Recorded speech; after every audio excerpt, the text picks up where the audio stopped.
Ko'p nikohliqlarning miroslari qandoq taqsim qilinadi? Savol. Assalomu alaykum hurmatli ustoz. Diyorimizda ko'p nikohli qarindoshlarimizning orasida keyingi ayolni cho'ng ayoli va tuqqanlari asosan bilmaydiganlar ko'p ekan. Chunki har qancha taqvo muslimamu eriga ikkinchi ayol nikohlab berishga qo'shilmaydi ekan. Agar yoshirin nikoh qilgan yoki ayoldan biri o'lib ketsa, ularning miroslari qandoq taqsim qilinadi? Ayolning meli ko'p bo'lsa-chi, mayli yoki ayol taraf bo'lsin, ularning xotin bolalari o nikohdan xabarsiz tursa, bu masalani kim bir taraf qiladi? Bir taraf qilishga imkon bo'lmasa, qanday qilish kerak? Javob. Va alaykum assalom va rahmatullohi va barakatuh.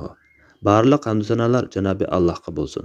Durud va salomlar payg'ambarimizga, u zotning oila tavobatlariga, ashablariga va u zotga toki qiyomatgacha ergashganlarga bo'lsin. Er kishiga ma'lum sharoitda, ma'lum shartlarga rioya qilgan asosda bir vaqtda 4 qadar xotin olishga ruxsat qilganligi islom dinining o'tirxonligi va turli jamiyat va sharoitlarda amaliy tatbiqlanishga mos bo'lganligidandir. Bu shartlar u ayollarning haq-huquqlarini to'liq kafolatga ega qilgan bo'lib, er kishi bu shartlarga rioya qila oladigan bo'lsa, birdan ortiq xotin olishga ruxsat qilganlar qatoriga kiradi. Bo'lmasa, ortiq olish cheklanadi. Ko'p nikohliq hayot vaqtida xotinlarga va u xotinlardan bo'lgan farzandlariga teng barobar muomala qilishi shart qilinib, xotin bola-chaqalarining haq-huquqi qo'dalgandagla, u o'lgandan keyin ularning shariat belgilagan bo'yicha mirosdan bahramand bo'lish haqqi qo'dalgan. Atrofliq fikr yurgizgan kishi insof bilan qaraydigan bo'lsa, birdan ortiq xotin olish masalasida din dushmanlarining islom shariatining tanqidlashining o'rinsiz ekanligini osonla oydinlashtirib oladiganligi bir haqiqat bo'lsa, ko'p nikohliqlarning haq-huquqini qo'g'dash uchun belgilangan shartlarga musulmonlarning to'liq rioya qilib ketolmayotganligining shar'iy va ijtimoiy jihatlarda nurg'un egiz-pasliklarni keltirib chiqarayotganligi bir haqiqatdir. Ikkinchi nikoh bir necha guvohchilarning guvohligi bilan shartlari to'liq bo'lgan ahvolda, bu nikoh shariatda e'tirof qilingan taqdirdami, uni to'y xati bilan isbotlashning qiyinligi, to'yni chekarlamaslik burunqi xotiniga, bola-chaqalariga, ikkinchi xotinining oilasiga uqtirolmasligi tufayli nurg'un ziyonlar kelib chiqadi. Masalan, ikkinchi ayolni qo'rsoq ko'tarmaslikka zo'rlash orqali uni farzand ko'rish haqqidan mahrum qilish. Qo'rsoq ko'targan ahvolda homilani tushirib o'tishga zo'rlash. Ikkinchi xotinni yushirganlikdan o'zining ayoliga o'zi ega bo'la olmaslik. Xotinlari va farzandlariga adolat taqozosi bo'yicha muomala qila olmaslik. Ularning o'rtasidagi sil rahimni o'zib qo'yish. Rasmiy to'y xati va nobus ko'tkiga o'rnatmaganlikdan keyincha xotin bola-chaqalarning nafiqa va miroslarini emas, balki texi ayoli burun tugab ketsa, o'zining miros haqqini zoya qilib o'tishi va hokazolar. Miros masalasi buning ichidagi eng og'ir masalalarning biri. Chunki islom shariati miros masalasiga alohida ahamiyat bergan va Alloh taolo har bir mirosxo'rning nasibalarini kitobida tafsili bayon qilgan. Mirosni shu bo'yicha taqsim qilish bo'lsa, Allohga va oxirat kuniga ishonadigan har bir musulmonga farz qilinib, bu belgilamlarni ijro qilishda Allohga osiylik qilib, belgilamlarga tajovuz qilganlarga do'zaxda mangulik azob va'da qilingan. O'lib ketsa, ayolning mirosi Qur'on Karimda mundoq bekitilgan. 1. Erining farzandi yo'q bo'lsa, butun mirosning 4dan 1ni oladi. 2. Erining farzandi bo'lsa, butun mirosning 8dan 1ni oladi. Meyitning bir necha ayoli bo'lgan ahvolda yuqorida belgilangan mirosni ular o'zaro teng bo'lishadi. Ayollardan biri tugab ketgan ahvolda ayolining farzandi bo'lsa, eri butun mirosning 4dan 1ni oladi. Farzandi bo'lmasa, butun mirosning yarmini oladi. Farzandlarning nasibalari har bir o'g'ilga qizning 2 assi o'lishi bo'yicha Qur'onda tafsili bekitilgan. Hamda sizning savolingizning javobiga kelsak, xotinlardan biri tugab ketsa, uning mirosi shariat bekitgan bo'yicha yuqorida bir taraf qilinishi lozim. Ayolning mol-mulki oz bo'lsin, ko'p bo'lsin, o'xshashla eri qoldirgan mirosda uning Alloh bekitgan haqqi bor va uning bu haqqini talab qilish haqqi bor. Shundaqla erning ayoli qoldirgan mirosda haqqi bor. Lekin uning meyitning ayoli yoki eri ekanligini qanday isbotlag'ili bo'ladi? Shariat nikohda eng oz deganda ravurs 2 kishi nikohga guvoh bo'lishini, nikohning to'g'ri bo'lishi uchun shart qilgan bo'lg'achqa, keyincha mushundaq isbotlash ehtiyoji ko'rilganda, guvohchilar nikohni isbotlash uchun rolini joriy qildirishi, guvohlikdan o'tishga chaqirilsa, bosh tortmasligi lozim. Bosh tortsa, gunohkor bo'lish bilan birga boshqalarning haqqini zoya qilayotgan bo'ladi. Buningga asosan haq egisi bo'lgan mirosxo'r butun mirosni qo'lida tutib turayotgan boshqa mirosxo'rlardan mirosni talab qilishi lozim. Da'vogar oldi bilan guvohchilar orqali meyit bilan o'zining er-xotinlik yoki farzandlik munosabatini isbotlaydi. Bu ahvolda boshqa mirosxo'rlar ularning mirosxo'rligini e'tirof qilishi va ularning haqqini berishi lozim. Bersa berdi, bermasa Allohga osiylik qilib boshqalarning haqqini yeb olgan bo'ladi va u haq oxiratga qoladi.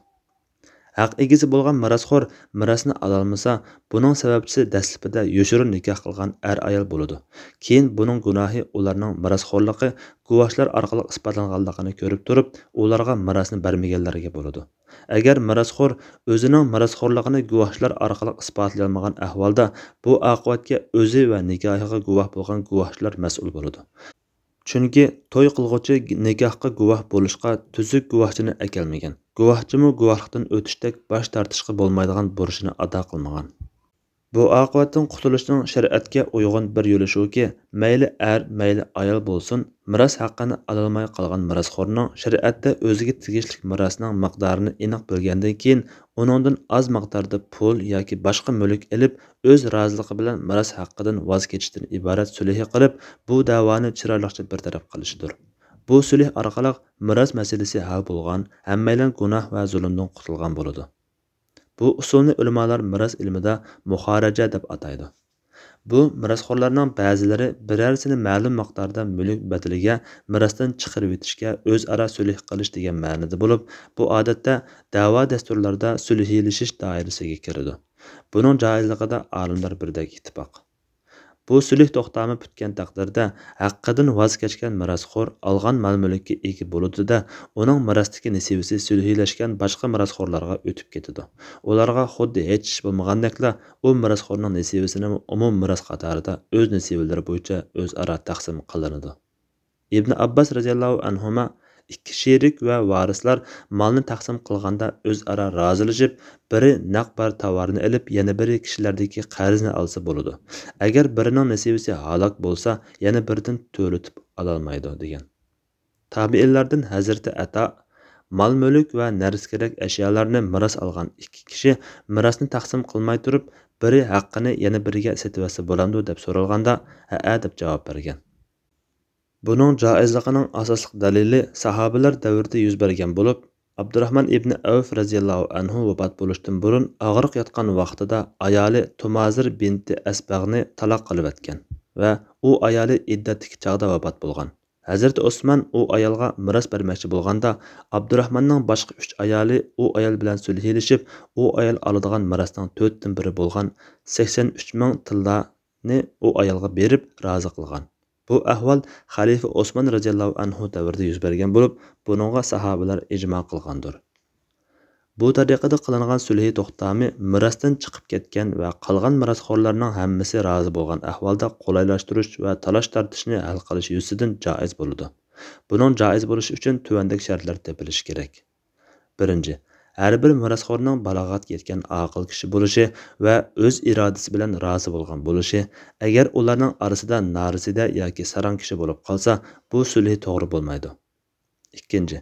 Butun mirosning miqdorini belgilab bo'ladigan bo'lsa, har bir mirosxo'r nasibasini aniq bilgan bo'lishi shart. Belgilab bo'ladigan nasibasini bilmay turib sulhlashsa, sulh to'g'ri bo'lmaydi. Chunki u nasibasini oz o'ylab mirosdan voz kechishga rozi bo'lgani bilan amaliyotda nasibasi ko'p bo'lib qolishi mumkin. Bundoq bo'lganda noma'lumlik va qorong'ulik bo'ladi. Imom Shofiiymi uni aniq ta'kidlagan va sulh qilguvchi har bir taraf o'zining haqqining qanchalikligini bilmay turib sulh qilgan bo'lsa, sulh joiz bo'lmaydi degan.